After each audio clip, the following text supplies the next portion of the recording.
आज की इस वीडियो में हम कवर करेंगे इंटरनल कंबशन इंजन का चैप्टर 1 इंट्रोडक्शन के कुछ सजेस्टिव प्रॉब्लम। सबसे पहले प्रॉब्लम 1.1 है मेरे पास, जिसके अंदर मुझे क्या दिया गया है। अगर मैं क्वेश्चन लिखूंगा नहीं, खाली मैं गिवन डेटा नोट करूँगा। सही, तो क्वेश्चन है मेरे पास, a diesel engine has a brake thermal efficiency NBTH से मैंने इसे डिनोट कर दिया। वो गिवन है हमारे पास 30%। इफ़ CV क्लोरिफिक वैल्यू, तो CV मैंने लिखा क्लोरिफिक वैल्यू कितनी दी हुई है, 42,000 kilo joule per kg. Find its brake specific fuel consumption, तो मुझे बोला है BSFC मालूम करने का। सही, तो इसके लिए मुझे क्या करना पड़ेगा। अच्छा, सॉल्यूशन न्यूमेरिकल सॉल्व करने का सबसे जो मेथड है इजी, वो क्या है, मुझे क्या गिवन दिया गया है, सही है, और मुझसे क्या रिक्वायर्ड किया है, इन दोनों के दरमियान क्या कनेक्शन बिल्डअप हो सकता है कि मैं इजी तरीके से गिवन डेटा को यूज़ करके रिक्वायर्ड जो है चीज़ निकाल लूँ। सबसे पहले मुझे क्या दिया है, ब्रेक थर्मल एफिशिएंसी। तो ब्रेक थर्मल एफिशिएंसी का अगर मैं फार्मूला चेक करूँ तो कितनी पावर कंज्यूम हुई कितने फ्यूल लेने पर, सही है, कितनी ब्रेक पावर पे मिली, सही है।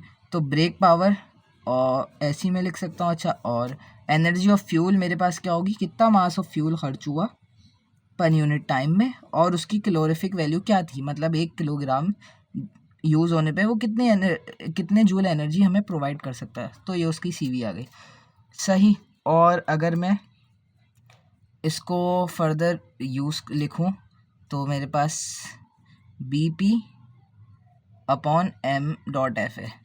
तो ये मैं अगर BSF का फार्मूला देखूं तो BSFC मेरे पास बराबर होता है कितना मास खर्च हुआ पर यूनिट टाइम में और उसने कितनी ब्रेक पावर बनाई, सही। मेरे पास ये फार्मूला BSFC का है और ये break thermal efficiency.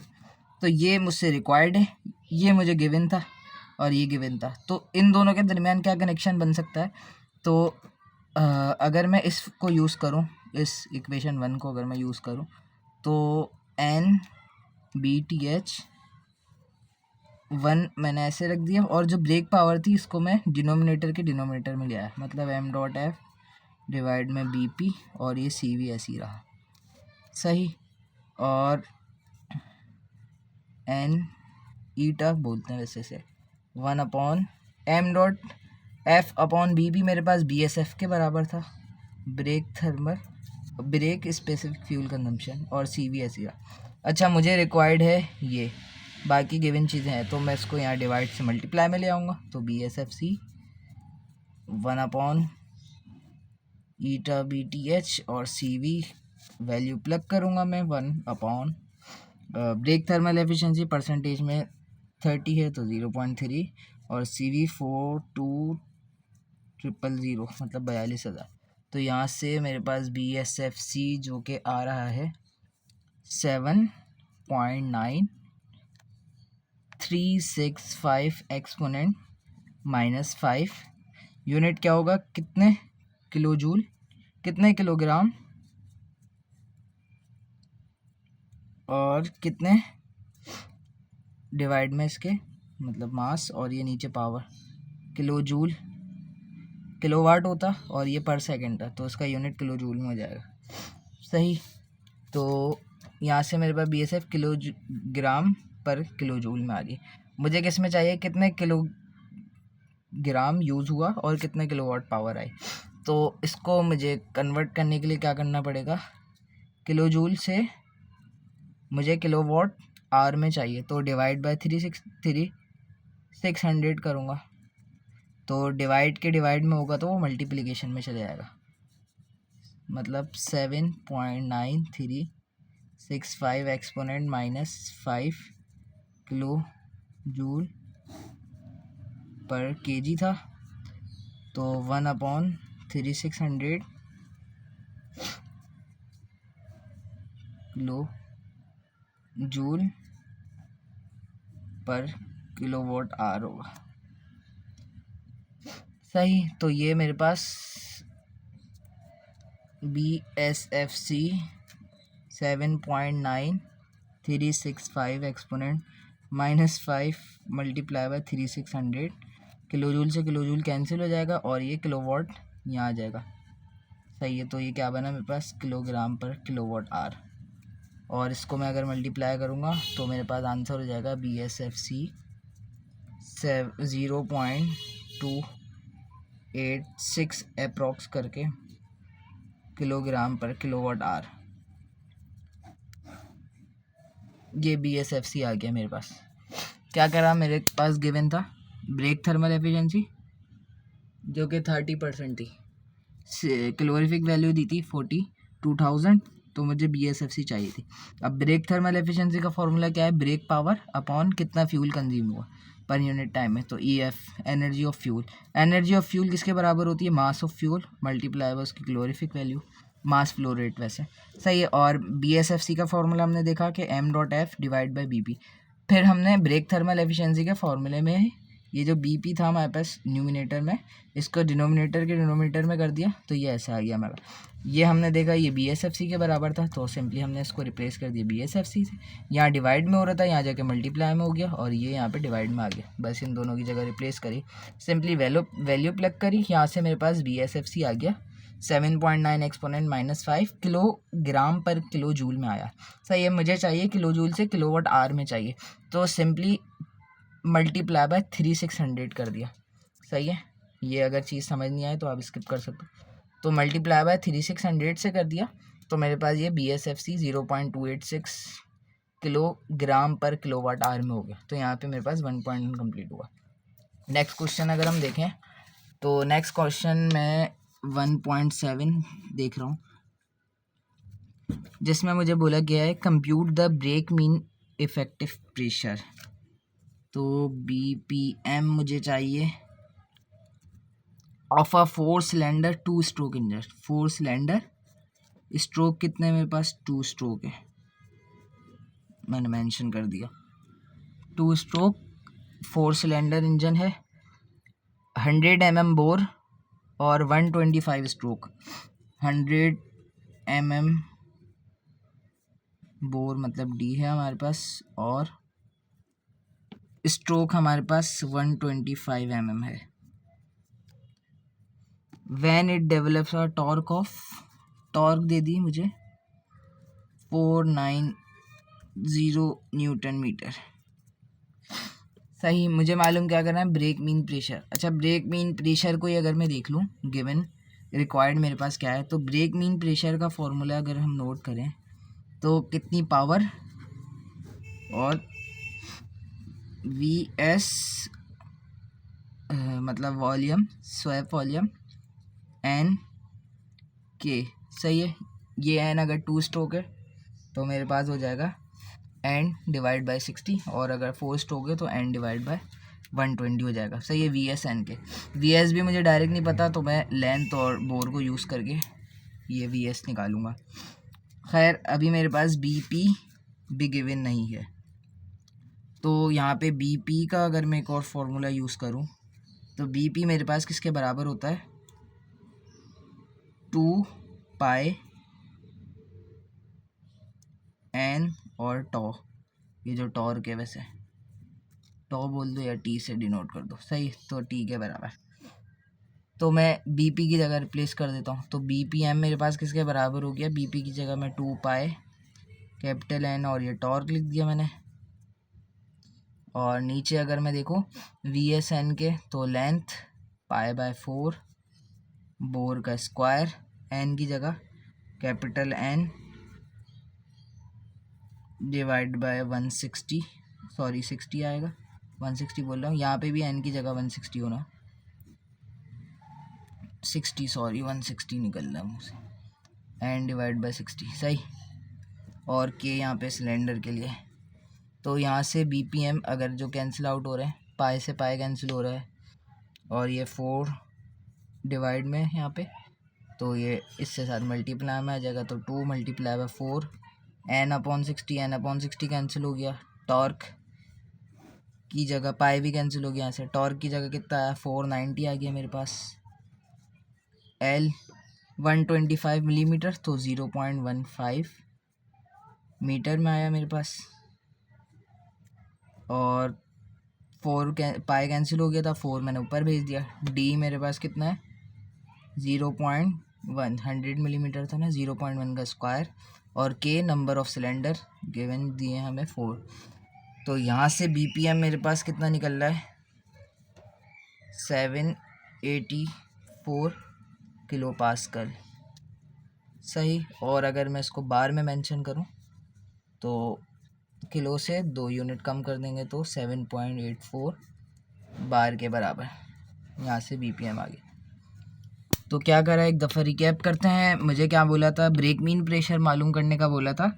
Number of cylinder given दिए थे जो कि 4 थे। स्ट्रोक गिवन दिए थे, 2 स्ट्रोक इंजन है। बोर दिया हुआ 100 mm। लेंथ यानी स्ट्रोक की लेंथ दी हुई थी 125 mm। टॉर्क गिवन दिया था 490 न्यूटन। ब्रेक मीन प्रेशर का फॉर्मूला हमने यूज़ करा BP अपॉन VS/N के। और BP फिर हमने देखा पावर किसके बराबर होती, जो कि 2 पाई N। टॉर्क का ये T है, मैंने टॉ बोलते हैं वैसे सिंबल को।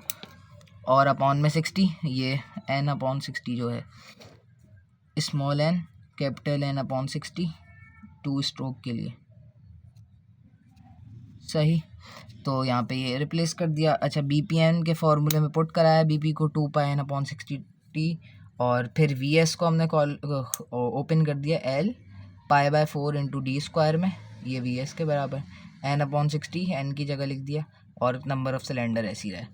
जो टर्म कैंसिल आउट हो रही थी कैंसिल की, फिर उसके बाद वैल्यू प्लग करी, देन मेरे पास आंसर आया 784 जो कि किलो पास्कल में। और यहाँ से मेरे पास BPM मैंने यूनिट कन्वर्जन किया तो जो कि आ गया मेरे पास 7.84 बार के बराबर। सो नेक्स्ट क्वेश्चन की तरफ मूव करते हैं हम। अगला क्वेश्चन है मेरे पास 1.10 जो कि हमें दे रहा है क्वेश्चन।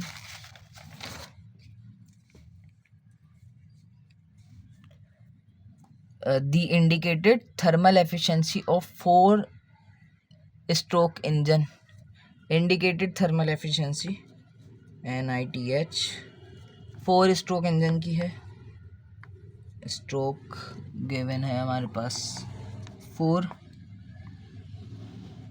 32% जो कि है। Indicated thermal efficiency of 4 stroke engine is 32%।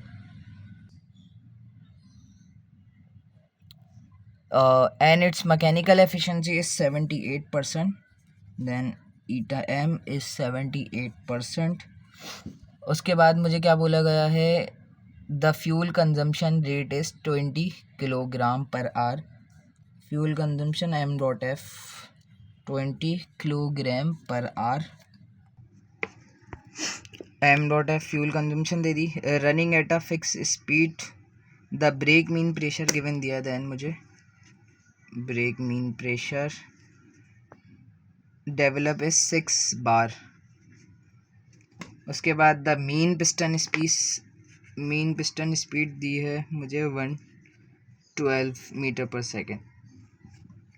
Assuming it to be a single cylinder square के equal to single cylinder square engine. Square engine मतलब L यानी स्ट्रोक बराबर है बोर के D के बराबर। कैलकुलेट द क्रैंक रेडियस मुझे मालूम करने का बोला है। एंड द स्पीड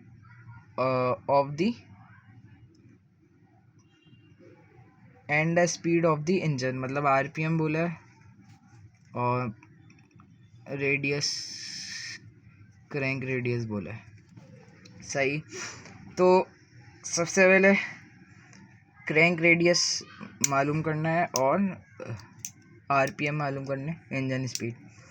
अच्छा, गिवन मुझे दी गई है indicated thermal efficiency, mechanical efficiency, और यहाँ से ब्रेक मीन प्रेशर दिया हुआ है, मास फ्लो रेट दिया हुआ है, फ्यूल कंजम्पशन दी हुई है मतलब सिंपली, और स्पीड दी हुई है piston speed, mean piston speed जिसे बोलते हैं। सो सबसे पहले अगर मैं देखूँ brake thermal efficiency upon indicated thermal efficiency बराबर होती है मेरे पास मैकेनिकल एफिशिएंसी की। यहाँ से अगर मैं देखूँ ब्रेक थर्मल एफिशिएंसी मेरे पास बराबर आएगी mechanical into indicated thermal efficiency के। तो यहाँ से NBTH ईटा ब्रेक थर्मल का मेरे पास मैकेनिकल मुझे गिवन दी गई है 78 मतलब 0.78 और ब्रेक इंडिकेटेड मुझे गिवन दी है 32 यानी 0.32। तो यहाँ से ब्रेक थर्मल एफिशिएंसी मेरे पास आ गई 0.2496 अप्रॉक्स। यहाँ ब्रेक थर्मल एफिशिएंसी आ गई। अच्छा, ब्रेक थर्मल एफिशिएंसी का फार्मूला हमें पता है कि BP अपॉन E.F होता है और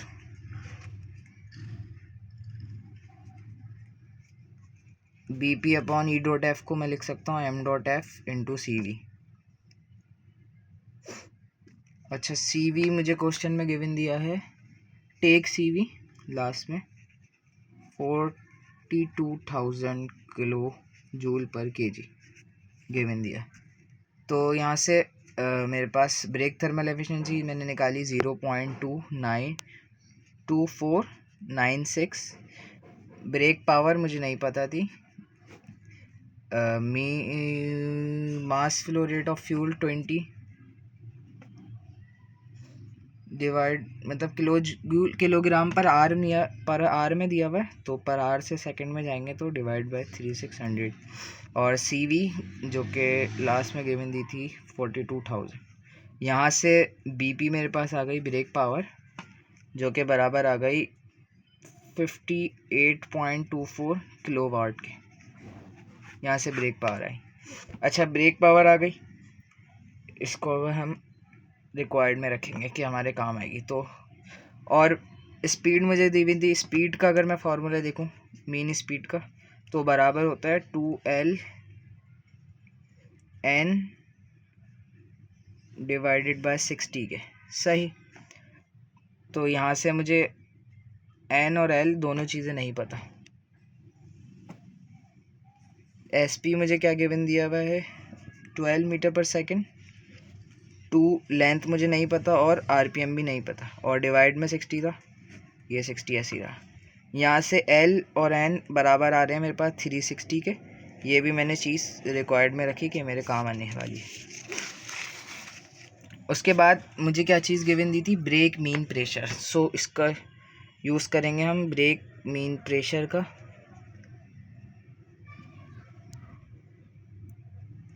किसके बराबर होता है BP brake power divided by VS या मैं खोल के लिख देता हूँ π/4d² इंटू N। अच्छा, स्ट्रोक मुझे गिवन दिए 4 स्ट्रोक तो डिवाइड में 120 आएगा। Then K number of cylinder जो कि 1 है तो कोई फ़र्क नहीं पड़ेगा। ब्रेक मीन प्रेशर 6 बार दिया हुआ था यानी 6 एक्सपोनेंट 2 क्योंकि मैं किलो पास्कल में यूज़ कर रहा हूँ तो इसलिए मैंने 600 यूज़ करा। ब्रेक पावर मैंने निकाली इसी के लिए तो 58.24 किलोवाट में थी जो। लेंथ और N ये किसके बराबर था मेरे पास 360 के। L इंटू N किसके बराबर था 360 के, तो L इंटू N मेरे पास हो गया 360 d²। K मेरे पास कितना है 1 के बराबर और डिवाइड में था 4 इंटू मल्टीप्लाई बाय 120। यहाँ से मेरे पास d² आ गया।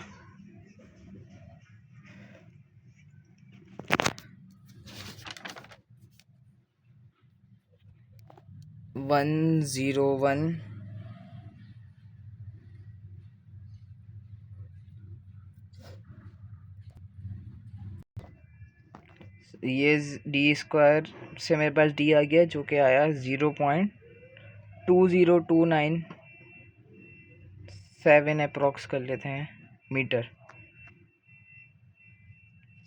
तो क्रैंक रेडियस की अगर मैं बात करूं तो वो हो जाएगा मेरे पास D और L बराबर थे तो 0.20297 डिवाइडेड बाय 2 करूँगा तो मेरे पास रेडियस आ जाएगा।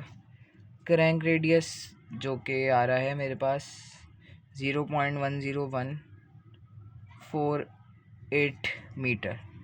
क्रैंक रेडियस मेरे पास ये आ गया। और अगर मैं मिलीमीटर में लिखूं तो R101.5 मिलीमीटर कर लेते। सही, तो मेरे पास ये आ रहा है। लेकिन अभी मुझे क्या नहीं पता, मुझे RPM मालूम करने का बोला था, जो मुझे नहीं पता। तो मैंने ये इक्वेशन बनाई थी कि L इंटू एन 360 के बराबर है। L into N equal to 360, और यहाँ से n बराबर होगा 360 डिवाइडेड बाय L, जो कि हमारे पास 0.20297 के बराबर था। तो यहाँ से n मेरे पास अप्रॉक्स आ रहा है 1773.671 RPM, या अप्रॉक्स ये RPM आ रहे हैं मेरे पास। तो सबसे पहले मैंने क्या करा, मुझे दी हुई थी इंडिकेटेड थर्मल एफिशिएंसी 32%, स्ट्रोक दिया हुआ था 4 स्ट्रोक है। फिर मैकेनिकल एफिशिएंसी 78%, फ्यूल कंजम्पशन दी हुई थी 20 किलोग्राम पर आवर, और ब्रेक मीन प्रेशर दिया हुआ था 6 बार, पिस्टन की मीन स्पीड दी हुई थी 12 metre per second, number of cylinder 1 थे, और स्क्वायर इंजन बताया था जिसका स्ट्रोक और बोर बराबर होता है। और मालूम करने का बोला था मुझसे RPM और क्रैंकेस रेडियस, और मुझे बोला था कि आप CV यूज़ कर लो 42,000। अच्छा, मैंने देखा इंडिकेटेड थर्मल एफिशिएंसी और मैकेनिकल थर्मल एफिशिएंसी यूज़ करी मैंने, इस फार्मूले से अरेंज करा। तो यहाँ से ब्रेक थर्मल एफिशिएंसी आ गई 0.2496। फिर ब्रेक थर्मल एफिशिएंसी का फार्मूला खोला, BPM.F इंटू CV। यहाँ से मेरे पास ब्रेक पावर आ गई। ये ब्रेक पावर को यूज़ करके मैंने ये इक्वेशन डेवलप करी, SP BP ब्रेक पावर निकाल ली, और फिर इस ब्रेक पावर को आगे यूज़ करा इसमें ब्रेक मीन प्रेशर वाले फार्मूले में। यहाँ से ब्रेक पावर पुट करी L/d² और K/4 120। L और N की जगह मैंने यहाँ पे 360 पुट करा। ये कहाँ से निकाला था, ये निकाला मैंने मीन पिस्टन स्पीड, जिसका फार्मूला 2ln/60 था। यहाँ से मेरे पास ln आया 360 के बराबर। प्रोडक्ट ऑफ स्ट्रोक और RPM 360 के बराबर है। तो यहाँ से मैंने L और N की जगह पे 360 पुट कर दिया। π/4 था, यहाँ पे पाए आना चाहिए, माय बैड। सही आंसर सही होगा, खैर मैंने कैलकुलेट करके रखा हुआ था। तो पाए और 1 और ये 4 मल्टीप्लाई बाय 120 डिनोमिनेटर में था, ये ऊपर चला गया 4 मल्टीप्लाई बाय 120। यहाँ से D की वैल्यू मेरे पास आई 0.20297 मीटर में। अच्छा, इसको डाया है, ये डिवाइड बाय 2 करा, तो यहाँ से मेरे पास क्रैंक रेडियस आ रहा है जो कि बराबर है 0.10148 मीटर के, और मिलीमीटर में कन्वर्जन कर दी मल्टीप्लाई बाय 1000 करके 1 2 3 सही। अच्छा, ln बराबर था 360 के, जो मैंने मीन पिस्टन स्पीड से निकाली थी इक्वेशन। तो यहाँ से L जो कि बराबर था D के, क्योंकि स्क्वायर इंजन बोला था, और D की वैल्यू 0.20297 थी, तो इसमें प्लग कर दिया इस इक्वेशन में। तो यहाँ से RPM आ गए जो कि 1770 के आसपास थे। तो ये हमारे पास यहाँ पे 3 क्वेश्चन कंप्लीट हो गए। So that's all for this video.